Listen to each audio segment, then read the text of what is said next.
Hello, everyone, and welcome to another Falcons Weekly Webisode. I am your host, Damon Markowitz, once again joined by the Falcons President and General Manager, Bruce Landon. And Bruce, you're back from meetings. Welcome back to Springfield. Nice to be back. A lot of business went on, but it's nice to be back and get back to the real job here. Well, today's agenda is going to be pretty simple. A lot going on the hockey side of things, and I think it's time to focus on a lot of hockey. Since July 1st, Columbus has been very active in the free agency market, and we're going to get into all the free agency signings and just kind of recap that as well. But first, I want to tease all the social media streams as we do every time. Don't forget about FalconsAHL.com. Don't forget about the official Facebook, official Twitter. Go to FalconsAHL.com. You'll see the official link for both. As you know by now, it sounds like a broken record. Updated hourly, daily, a lot of great stuff going on. And it's hard to believe that here we are pretty much 3 months into our off season. Free agency, pretty much now you can focus on 2011-12. Right. For so many times we've been doing this. Playoffs has still been going on. The season of last year has still been going on. We just finished way too early. But now everyone's in the same boat. It's July. We're worried about October, the fall, next season. You were at Hilton Head at some meetings. A lot going on the hockey side. Right. A lot of buzz here in Springfield on what's going on the hockey side. Let's start with the free agency signings in Columbus and just take us a little bit behind the scenes on how everything unfolded. Well, Damon, as you know, Columbus had told us at the end of last season they were going to be aggressive and try to do their very best to make us a competitive team right from the start, and they've really lived up to that. I can actually honestly say they were the talk of all 30 teams at the meetings. At our Hilton Head annual meetings, there's teams there both from a lot of all NHL representation, all AHL representation. They're large meetings. A lot of business gets done, but it's also at the same time as free agency. So all the talk is around what the NHL teams are doing, not only for themselves, but for their AHL teams. And Columbus certainly was the talk of the buzz around the meetings, if you will, with the signings they've had to date. And as you know, I always take the philosophy that they're not a Falcon until we see the whites of their eyes. And they walk in this locker room, that's when we know they're a Falcon. So all these players, certainly, or most of them, are going to have a very good chance of making the Columbus Blue Jackets. Some of them signed for that reason. They signed for the opportunity to make Columbus, but also they know if they're not going to be in Columbus, they're going to be in Springfield. And I had a chance to personally meet one of the players who was in Hilton Head on behalf of the Players Association, had a long talk with Andrew Drudry, who has signed a 2-year contract with Columbus, and he had some great years in Hershey. He was the captain of their team last year. He's just looking forward to being for a new challenge, and it's a new opportunity for him. Wonderful guy, captain of the Bears. Doug Yinks, the general manager, president of the Hershey Bears, very close friend of mine. Couldn't say enough good things about him as a person and as a hockey player. So that's just a start, and I don't know if you want me to talk about all of them right now. Yeah, if you can quickly recap them all and go position by position sure. in the holes there. Well, the intention of Columbus at the beginning was to identify the areas, and we'd been talking back and forth, myself and Chris McFarland, of identifying the holes, and you sort of project who you think will be returning. And again, that could change, obviously, with what happens in training camp, but you sort of project where your holes are, and what Columbus wanted to do was fill those holes as soon as they could.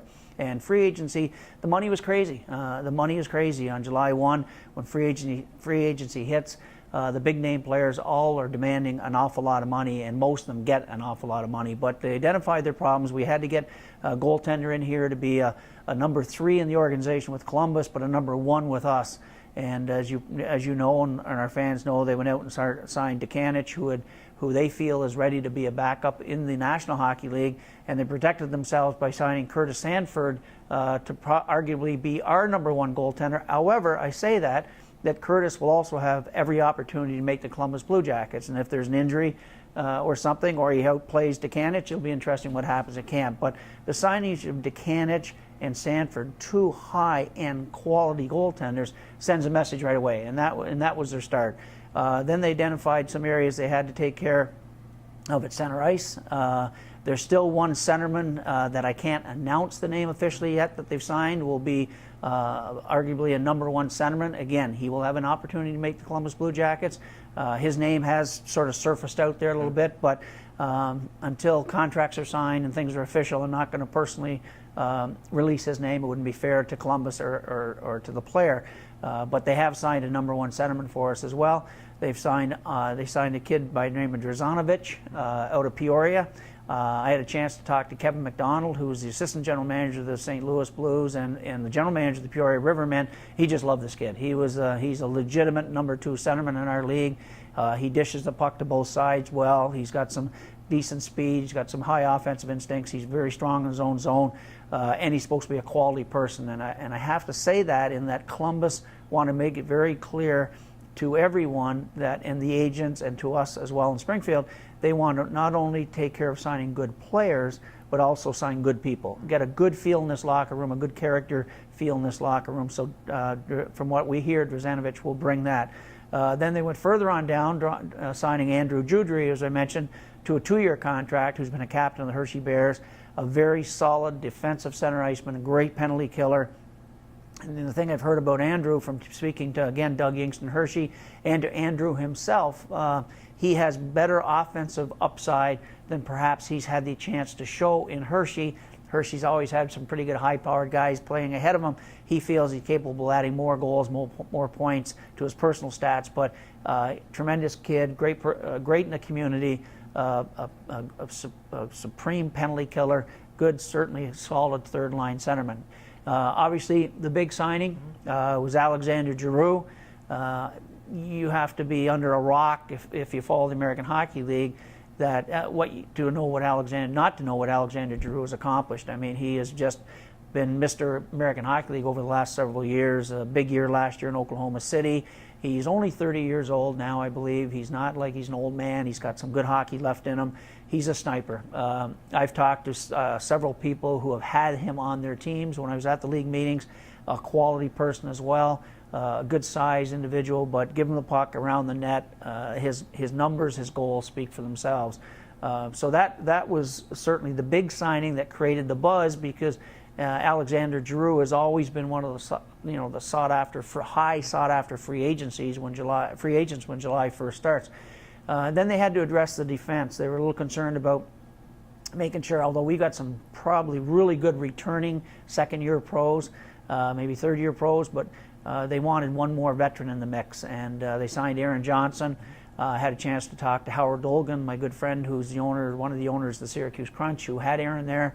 He said not only a great top 4 defenseman in the American Hockey League, but a world-class kid as well. So again, I emphasize that because with the talent, you want the character, and so far every player that they've signed has just been that. They've been world-class individuals as well, which is what we want here in Springfield. So Aaron Johnson, though, he's going to have a heck of an opportunity to make the Columbus Blue Jackets, depending, again, what happens at camp. But there's going to be a battle for, Johnny Moore and David Savard and Aaron Johnson. Others will be battling for jobs in Columbus, certainly. But that was the start, and that was sort of the free agency. And then one more move was made just recently. I think it was yesterday. I'm losing track of days here.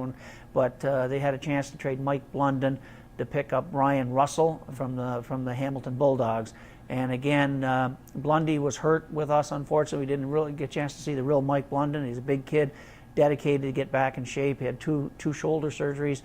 Wish him nothing but the best. But I do not know this Ryan Russell, but from the reports Chris McFarland's given me and others have given me, that he's, again, a good, solid center iceman. Can move up third, fourth, can give you some second line minutes if necessary, can play the wing as well, and a quality individual as well. And again, Ryan's going to get an excellent opportunity to see if he can get some games with the Columbus Blue Jackets. So you can see what they've done. They've sort of started addressing the number one concerns first, and then sort of had a strategy in place. And I'm so pleased that they've stuck to that strategy. And I have to say, they've made one heck of a commitment to us here, Damon, in Springfield. These players all come at a pretty good price tag, and I'm so happy about Mike Priest, the president of the Blue Jackets, who had told me that he wanted to make this work here in Springfield. He gave Scott Housen, the general manager, a bigger budget to work with here in Springfield. And of course, Scott works closely with Chris and gave that budget to Chris when he went into the free agent signing. So I don't think I missed anybody. Time for me to shut up. You can jump in.